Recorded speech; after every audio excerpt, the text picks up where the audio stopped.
ਦੀ video ਫਿਰ ਇੱਕ ਵਾਰੀ ਡਰਾਈਵਰਾਂ ਵਾਸਤੇ ਹੈ। ਇਹ ਲਾਈਨ 'ਚ ਖਲੋਤੇ ਨੇ ਇੱਥੇ ਇੱਕ ਮਹੱਲੇ ਦੇ ਉੱਤੇ, ਤੇ ਇਹਨਾਂ ਦੀ ਮੰਜ਼ਿਲ ਪਤਾ ਨਹੀਂ ਹੁਣ ਕਿੱਥੇ ਕਿੱਥੇ, ਕਿਸੇ ਤਮਾਮ ਜਾਣਾ, ਕਿਸੇ ਰਿਆਜ਼ ਜਾਣਾ, ਲੇਕਿਨ ਉਹ ਵਿਚਾਰੇ ਰੈਸਟ ਕਰਨ ਡੇ ਨੇ, ਆਪਣੀ ਨੀਂਦ ਪੂਰੀ ਕਰਨ ਡੇ ਨੇ, ਆਪਣੇ ਖਾਣੇ ਪੀਣੇ ਦੇ ਸਮਾਨ ਲੈ ਰਹੇ ਨੇ, ਤੇ ਤਾਂ ਕਿ ਅੱਗੇ ਸਫ਼ਰ ਜਿਹੜਾ ਨਾ ਉਹ ਆਸਾਨ ਹੋਵੇ, ਕੋਈ ਮੁਸ਼ਕਲ ਨਾ ਹੋਵੇ। ਇਹਨਾਂ ਦੀ ਕਦਰ ਕੀਤਾ ਕਰੋ। ਇਹ ਜਿਹੜੇ ਸਾਡੇ ਡਰਾਈਵਰ ਭਰਾ ਨੇ ਨਾ, ਇਹਨਾਂ ਦੀ ਖਾਸ ਕਰਕੇ ਕਦਰ ਕੀਤਾ ਕਰੋ, ਤੇ ਜਿੰਨਾ ਹੋ ਸਕੇ ਤੇ ਇਹਨਾਂ ਨਾਲ ਖੁਸ਼ ਰਿਹਾ ਕਰੋ, ਕਿਉਂਕਿ ਵੱਲਾ ਮੈਨੂੰ ਇਹਨਾਂ ਦੇ ਨਾਲ ਬੜਾ ਹੀ ਪਿਆਰ ਹੈ। ਮੇਰੇ ਵੀਰ ਬੜੇ ਲੰਮੇ ਸਫ਼ਰ ਕਰਦੇ ਨੇ, ਬੜੀ ਮੁਸ਼ਕਲ ਲਾਈਫ ਇਹਨਾਂ ਦੀ।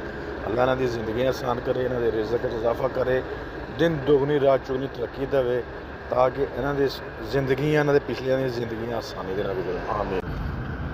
ਵੇਖੋ ਜੀ, ਅੱਲਾ ਪਾਕ ਯਾਰ ਇਹਨਾਂ ਸਾਰੇ ਡਰਾਈਵਰ ਵੀਰਾਂ ਦੀਆਂ ਮੁਸ਼ਕਲਾਂ ਆਸਾਨ ਕਰੇ। ਬੜੀ ਟਫ ਲਾਈਫ ਇਹਨਾਂ ਦੀ। ਮੈਂ ਸਮਝਣਾ ਐਸੇ ਨਾ, ਮੈਂ 16 ਸਾਲ ਗੁਜ਼ਾਰੇ ਨੇ ਪਰਦੇਸ 'ਚ, ਮੈਨੂੰ ਪਤਾ ਹੈ, ਲਿਹਾਜ਼ਾ ਇਹਨਾਂ ਦੀ ਕਦਰ ਕੀਤਾ ਕਰੋ। ਬੜੀ ਟਫ ਲਾਈਫ ਹੈ ਵੱਲਾ ਇਹਨਾਂ ਦੀ। ਅੱਲਾ ਪਾਕ ਮੁਸ਼ਕਲਾਂ ਆਸਾਨ ਕਰੇ।